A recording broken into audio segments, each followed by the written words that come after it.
ஞானம் அருளும் குருவருள் போற்றி. எமது இன்றைய பதிவின் தலைப்பு போகரின் சப்தகாண்டம். பரி என்ற வாசியை மூலத்தில் மறித்து பூட்டு. பாடலும் தெளிவும். பாடல். வார்த்தையால் தர்க்கத்தால் ஒன்றுமில்லை, வலிமையால் ஐம்புலனை அடுத்து கட்டி, ஆர்த்தையால் அக்கரத்தை விழியிரண்டில் வைத்து, அறிவான மனந்தன்னை அதற்குள் மாட்டி, தேர்த்தையால் தேசி என்ற குதிரை தன்னை சிக்கனவாய் சிங்கென்று கடிவாளம் பூட்டி, மூர்த்தையால் மூலத்தில் மறுத்து கட்டி, முனையான சுழிமுனையிட்டு மூட்டில் பாரே. பாடல் வரிகளுக்கான பொருள் பதத்தினை அறிவோம். பாடலானது 8 வரிகளில் அமைய பெற்றிருந்தாலும் அது 2 வரிகளில் முழுமை பெறுவதாக அமைய பெற்றுள்ளதால் பாடலினை 4 வரிகளாக்கி பொருள் அறிய முற்படுவோம். முதல் வரியில் உள்ள வார்த்தையால் என்பது பேசுவதால் என்றும், தர்க்கத்தால் என்பது விதண்டாவாதம் செய்தல் என்றும், ஒன்றுமில்லை என்பது அறியப்படுவது ஏதுமில்லை என்றும் பொருளாகிறது.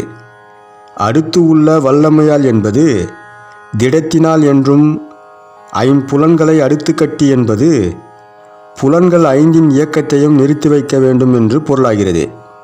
இதனை இணைத்து பொருள் காணும்போது யோகம் சார்ந்து பயணிப்பவர்கள் தங்களுக்குள் யார் உயர்ந்தவர் யார் தாழ்ந்தவர் என்று ஒருவருக்கொருவர் வாதிடுவதே தர்க்கமாகும். இதுபோல வாதிட்டு கொண்டிருந்தால் யோகமானது சித்தி அடைவதற்கு எந்த உயர்வு நிலையும் ஏற்பட போவதில்லை. அதனால் வீண் வாதங்களை விடுத்து யோகம் சித்தியாகும் வழிமுறைகளை அறிந்து கொள் என்ற அறிவுரையை முன்வைத்து பாடலினை தொடங்குகிறார். யோகத்திற்கு முதன்மையாக அமைவது மனம்தான். அடுத்து உள்ளது புலன்கள் 5 ஆகும். அதனால் மனதை திடமாக்கி கொண்டு தான் புலன்கள் 5இன் இயக்கத்தையும் நிறுத்த முடியும் என்பதாக இந்த பாடல் வரியானது அமைகிறது. 2வது வரியில் உள்ள ஆர்த்தையால் என்பது ஆர்ப்பரித்தல் என்றும், அக்கரத்தை என்பது அச்சரம் என்றும் பொருளாகிறது. அதாவது சரமாகிய சுவாசத்தை குறிக்கிறது. விழியிரண்டில் வைத்து என்பது விழிகளில் நிறுத்துதல் என்றும், அறிவான மனந்தன்னை என்பது மனம் தெளிந்த நிலையில் என்பதாகவும், அதற்குள் மாட்டி என்பது அதனுள் இணைத்தல் என்பதாகவும் பொருளாகிறது. இதனை இணைத்து பொருள் காணும்போது எப்பொழுதும் ஆர்ப்பரித்து கொண்டிருக்கும் சரமாகிய மூச்சு காற்றை அறிவின் தெளிவு நிலைக்கு மாறிய மனதை கொண்டு இரு விழிகளுக்கு இடையில் நிறுத்தி அதன் கட்டுப்பாட்டுக்குள் கொண்டு வர வேண்டும் என்று பொருளாகிறது.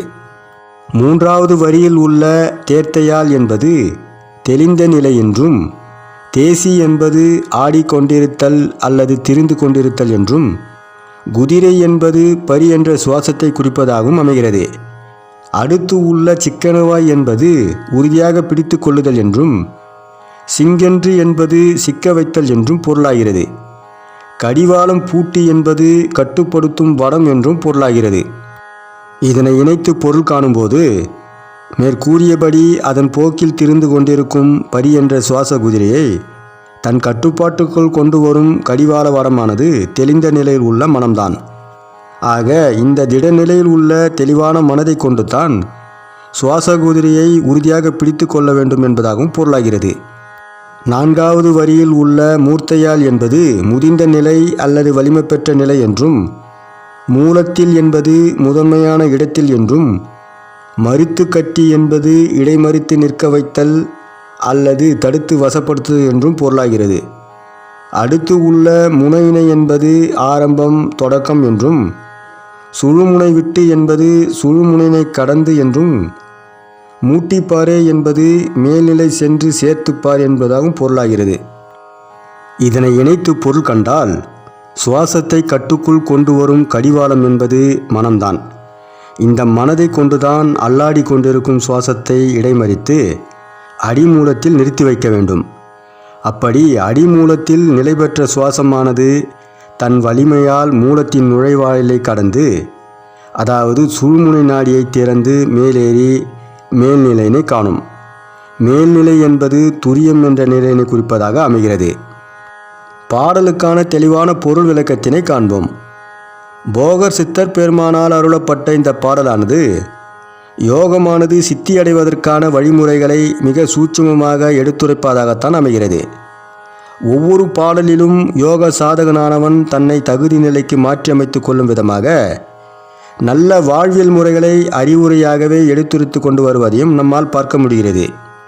நம் போகர் சித்தர் பெருமானின் இந்த அறிவுரைகளானது யோக மார்க்கத்திற்கு ஊறு விளைவிக்கும் நம் செயல்பாடுகளை நம்மிடமிருந்து கலைந்தெறியும் செயல்பாடாகத்தான் அமைகிறது. யோகம் சார்ந்த பயிற்சி முறைகள் எந்த அளவிற்கு முக்கியமானதாக அமைகிறதோ அந்த அளவிற்கு சாதகனின் வாழ்வியல் முறையும் அவசியமானதாகத்தான் அமைகிறது. இதனை அட்டாங்க யோகத்தில் இயமம் நியமம் என்பதாக அமைய பெற்றிருப்பதையும் காணலாம்.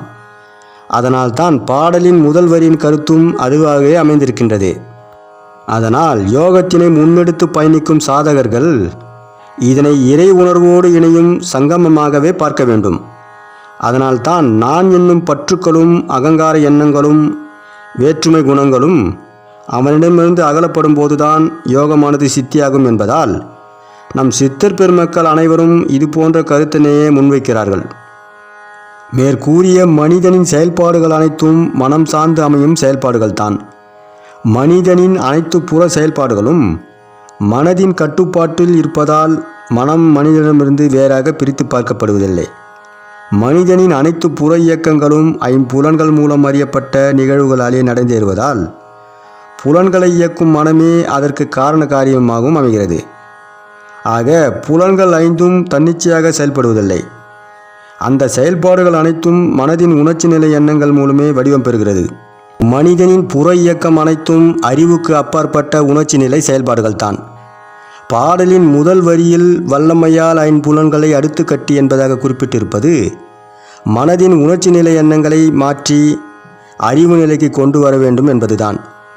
அப்படி அறிவு நிலைக்கு மாறிய மனமே வல்லமை பெற்றதாகும். அந்த வல்லமையின் மூலம்தான் ஐம்புலன்களின் செயலியக்கங்களை கட்டுக்குள் கொண்டு வர முடியும். மனதின் இந்த அறிவின் தெளிவால் தான் நாம் முன்னதாகவே குறிப்பிட்ட நான் என்ற பற்றுக்களும் அகங்காரமும் வேற்றுமை எண்ணங்களும் முற்றிலுமாக ஒழியும். இந்த எண்ணங்களானது ஒழிந்தாலே மனமானது ஒடுக்கம் பெற்று அதன் மூலம் புலன்களும் ஒடுக்கம் பெறும். இந்த ஒடுக்கமானது எதை நம்மிடமிருந்து விடுவிக்கிறதென்றால் மனதுடன் புலன்களும் இணைய வெளி உலக தொடர்பு நிலையானது நம்மிடம் எப்போதும் இருந்து கொண்டே இருக்கும். அதனால் மனதின் சஞ்சலமான ஆர்ப்பாட்டமானதும் இருந்து கொண்டே இருக்கும். இதனால் சுவாசமானதும் கட்டுக்கள் நில்லாது ஆர்ப்பரித்து கொண்டேதான் இருக்கும். இதனால் மனதின் அறிவு நிலையில் மேலோங்க அதன் மூலமாக அனைத்தும் கட்டுக்குள் வரும். பாடலின் முதல் 2 வரியின் தெளிவானது மற்ற வரிகளுக்கான தெளிவையும் ஏற்படுத்தும். புலன்கள் ஐந்தின் மூலமாக ஏற்பட்டு கொண்டிருந்த புற உலக தொடர்பானது துண்டிக்கப்படும் நிலைதான் யோக நிலையில் மிக உயர்வாகவும் பார்க்கப்படுகிறது. அதாவது மன ஒடுக்கமும் புலன் ஒடுக்கமும் ஏற்பட்டால் சுவாச ஒடுக்கமும் தானாகவே ஏற்படும். இந்த 3இன் ஒடுக்கம்தான் யோக சித்திக்கும் ஞான சித்திக்கும் காரண மூலமாகவும் அமைகிறது. இந்த அடிப்படை காரணத்தை முன்வைத்துத்தான் பாடலின் முழு பொருளும் அமைகிறது. இந்த அடிப்படை தகுதியினை வளர்த்து கொள்ளாமல் செய்யும் எந்த யோகம் சார்ந்த பயிற்சி முறைகளும் முழுமை பெறாது என்பதுதான் நமது அனைத்து சித்தர் பெருமக்களின் ஒருமித்த கருத்தாகவும் அமைகிறது. யோகம் முழுமை பெறாது எனும்போதே அது தடைப்படுகிறது என்பதுதான் பொருளாகும். தடை என்பது நமது உடல் உயிர் மனம் சார்ந்து அனைத்து இயக்கத்திற்கும் மாறுதல்களை ஏற்படுத்துதல். இந்த மாறுதலே நமது உடல் சார்ந்து மனம் சார்ந்து இயக்கத்திற்கு மாற்றத்தையும் ஏற்படுத்தும். அதாவது உடல் சார்ந்து மனம் சார்ந்து பல உபாதைகளை ஏற்படுத்தும். யோகத்திற்கு மனமானது முன்னின்றாலும் அதனை அறிவுதான் வழிநடத்த வேண்டும். ஆக மனமானது தன்னிச்சையாக செயல்படாமல் அறிவின் கட்டுப்பாட்டில் செயல்பட வேண்டும். இது பயிற்சி முறை அல்ல, இது யோகத்திற்கான வாழ்வியல் முறையாகும். மேற்கூறிய யோகம் சார்ந்த வாழ்வியல் முறை மற்றும் புரிதல் இருந்தால் மட்டும்தான் யோகமானதும் சித்தியாகும். இந்த புரிதலோடு பாடலின் அடுத்தடுத்த வரிகளில் உள்ள பொருள் பதத்தையும் காண்போம்.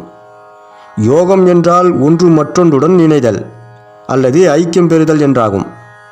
ஆக உயிராகிய சுவாசமும் அதனை இயக்கும் மனமும் அதனை வழிநடத்தும் அறிவும் ஒன்றாகி சங்கமிப்பதுதான் யோகமாகிறது. இந்த புரிதல்தான் யோக பயிற்சிக்கும் அடிப்படை தகுதியாகவும் அமைகிறது. இந்த 3இன் சங்கமம் எப்படி என்றால் உயிர் இருக்கும் இடத்திலெல்லாம் மனம் இருக்கும், மனம் இருக்கும் இடத்திலெல்லாம் உணர்வானது இருக்கும். இந்த உணர்வு என்பதே அறிவும் அறிவுதான் மெய்யறிவாகவும் இருக்கும், அதாவது உணர்வு அறிவாகும். இந்த 3ம் ஒன்றோடு ஒன்று இணைப்பிலேயே இருந்து கொண்டிருக்க வேண்டும். அப்படி இணைப்பில் இருந்தால்தான் யோகமானதும் சித்தியாகும். பயிற்சியின் போது உடலானது மறுத்து போதல் உணர்வு அற்று போதல் என்ற நிலையானது வருமானால் மனம் நம் உடலை கடந்து வெளியே பிரவேசிக்கிறது என்றுதான் பொருளாகும். அதாவது அறிவின் கட்டுப்பாட்டில் மனமானது இல்லை. அறிவின் கட்டுப்பாட்டில் மனம் இருந்தால் அது விழிப்பு நிலையாகும். அப்படி இல்லை என்றால் அதுவே யோகத்திற்கு தடையாகும். யோகம் அல்லாத நிலையில் நம்முடைய இயல்பான வாழ்க்கை சூழலில் நாம் சுவாசிக்கும் சுவாசமானது முறையற்ற சுவாசமாகத்தான் இயக்கம் பெறுகிறது. அதாவது போவதும் வருவதும் ஏற்றத்தாழ்வுகளோடு இயக்கம் பெறுவதால் அதனை சார்ந்த உடல் உயிர் இயக்கமானதும் ஏற்றத்தாழ்வுகளோடு அமைந்திருக்கவும் செய்கிறது. நாம் யோகம் என்ற நிலையினை முன்னெடுக்கும் போது இதைத்தான் ஓமையாக நம் சித்தர் பெருமான் தேசி என்ற குதிரையை சிக்கன பிடித்து சிங்கென்று கடிவாளமிடு என்கிறார். கடிவாளம் போடப்படாத குதிரையானது கட்டுக்கடுங்காமல் ஓர் நிலையில் நில்லாது ஆர்ப்பரித்து கொண்டேதான் இருக்கும். குதிரை என்று கூறுவது பரி என்ற நம் சுவாசத்தைத்தான். இயல்பாக நம் நாசி வழி செல்லும் சுவாசமானது ஒரு கட்டுப்பாட்டில் இல்லாமல் கட்டுக்கடங்காமல் அதன் போக்கில் போவதும் வருவதுமாக இருக்கிறது. இந்த பரி என்ற சுவாசத்தைத்தான் கடிவாளமிட்டு பூட்டச் சொல்கிறார் நம் சித்தர் பெருமான். கடிவாளமிட்டு பூட்டச் சொல்வது மனதை அறிவு நிலைக்கு மாற்றி வல்லமை பெறச் செய்து அதன் மூலம் சுவாசத்தை கட்டுக்குள் வைப்பதாகும். ஆக சுவாச குதிரைக்கு கடிவாளம் என்பது அறிவு நிலைக்கு மாறிய மனம்தான். இதைத்தான் ஆர்த்தையால் ஆக்கிரத்தை விழி இரண்டில் வைத்து அறிவான மனம் தன்னை அதற்குள் மாட்டி என்கிறார் நம் சித்தர் பெருமான். அதாவது அறிவு நிலைக்கு மடைமாறிய மனதை விழி இரண்டில் வைக்கச் சொல்கிறார். விழி இரண்டில் எப்படி வைக்க முடியும் என்ற கேள்வினை இங்கு முன்வைப்போம். விழிகள் இரண்டானாலும் பார்வை திறன் ஒன்றுதான். பார்வை ஒன்று என்பது இரு விழிகள் இணைவதுதான். அதாவது பார்வையின் சங்கமம். இந்த சங்கமமானது விழிகளுக்கிடையில் நடக்க வேண்டும். அதாவது விழிகளின் மையமான புருவ மத்தியில். விழிகள் என்பது புலன்கள் ஐந்தில் ஒன்றுதான்.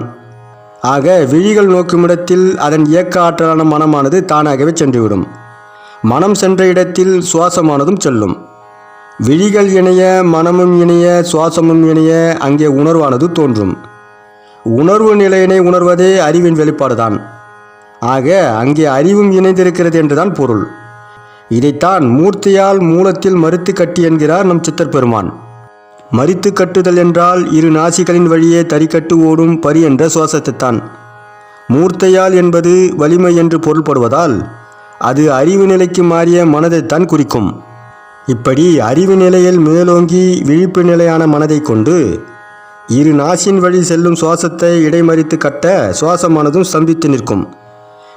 அப்படி ஸ்தம்பித்து நிற்கும் சுவாசம்தான் ஒற்றை இயக்கமாகி கும்பகம் என்ற நிலையில் இருக்கும். ஸ்தம்பித்தல் என்றாலே கும்பகம் என்று தான் அர்த்தம். இப்படி புருவ மையம் என்ற மூலத்தில் ஸ்தம்பிக்கும் பரிதான் அடிமூலத்தில் சுழற்சியையும் உண்டாக்கும். இந்த சுழற்சி தான் மேல் நோக்கி எழுச்சியாகி சுழுமுனை வாசலை கடந்து மேலேறி மேல் மூலத்தை பார்க்கும். இதைத்தான் பாடலின் கடைசி வரியில் சுழியினை விட்டு மூற்றில் பாறை என்று முடிக்கிறார். ஆக பாடலின் சூட்சுமம் யாதெனில் பரி என்ற நிலையில் இரண்டாகி தறிக்கட்டு ஓடும் சுவாசத்தை அறிவால் மறித்து கட்டி ஒன்றாக்கி மேல் மூலத்தை அறியச் செய்ய வேண்டும் என்பதுதான்.